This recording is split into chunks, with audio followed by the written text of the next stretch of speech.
To round off our Who special, my final famous fan is James Dean Bradfield of the Manic Street Preachers. He and Pete Townsend have something in common, and that's an instantly recognisable guitar sound.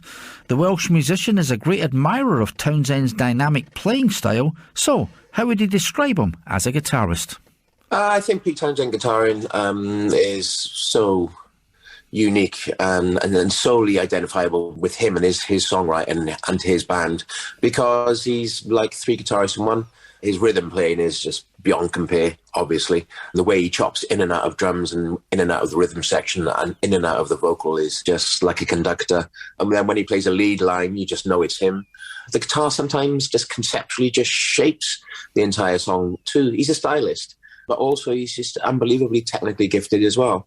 But he seems to link in the conceptual with his playing too. He's just unlike any other player. I mean, really is three guitarists in one. Now, in the very early days of The Who, the fact that he was smashing guitars on the stage and doing the famous windmill arm, it tended to kind of detract away from the fact that, you know, technically he was a very good player, didn't it? I see that as adding attraction rather than just being, detracting from his physical prowess. I think the fact that he used the guitar as a weapon, he used it as a visual weapon, he made it dynamic. The fact that he dynamically linked it with, the aggression and the working class nature of the band and its aspirations, I think it added to the whole thing. In fact, whenever I hear Pete Townsend's playing, I can't disassociate that violent act with his guitar playing. So I actually think it added to the way you listen to him, to the way he plays, I think. We talked about Pete Townsend as a guitar player. How do you rate him as a songwriter? Because, the list of tracks that he's written over the years really is incredible, isn't it?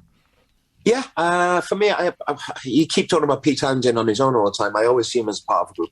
So kind of like whenever I look at the Who's songs, I just realise that kind of his songs only really work with Keith Moon drumming, with John Entwistle almost playing like a lead guitar over it, but on the bass.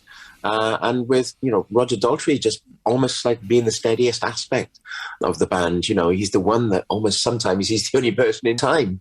He's the only person that's keeping something regular, which is very strange. So for me, the Who's songs, even though they are usually written by one person, belong to all of them, because the way the Who play them is utterly unique, and it always adds to the song that was written in the first place. Because he this kind of thing where he would write a song and then he would make a home demo of it, and he would give a cassette to Keith Moon and a cassette to John Entwistle and a cassette to Roger Daltrey. They would kind of learn the song and then sort of add to what he'd already given them, didn't they? Yeah, they'd pick it apart, basically. I mean, this obviously little demos and stuff like Barbara O'Reilly and things like that.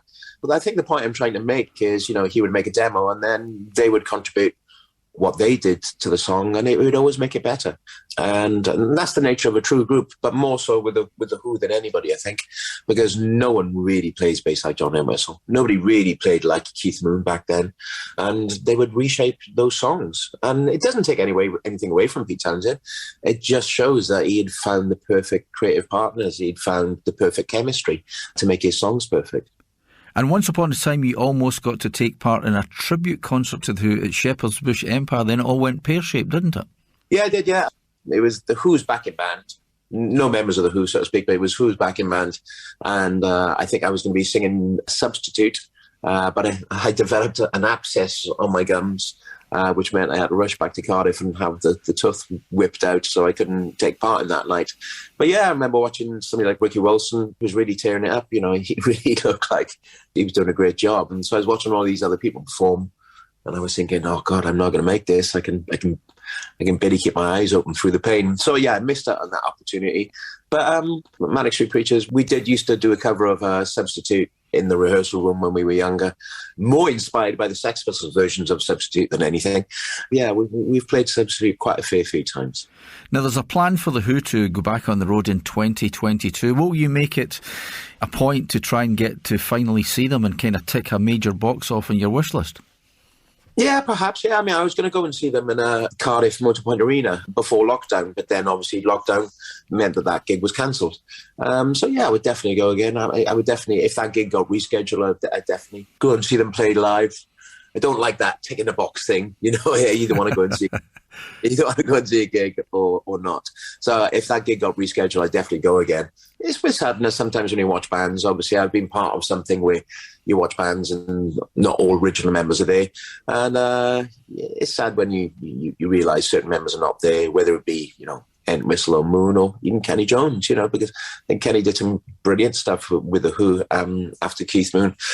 But yeah, it would be good to see Roger and Pete just like doing a lot of those songs, definitely. Now, we've asked everybody to choose a track, and you have gone right back to the very start, 1965, their debut album, My Generation. Which song have you chosen, James, and why?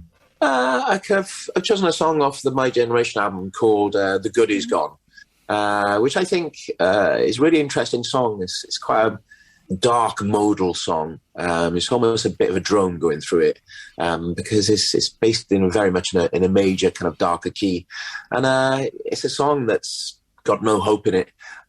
It's a song that's got no spirit of reconciliation in it. It's a dark song. I think it's a song that's had perhaps quite an unnoticed influence on lots of other indie artists, especially, kind of the kind of bands that would play kind of 12-string kind of Rickenbacker songs. And I think it's a bit of a lost classic of The Who's that doesn't get mentioned much.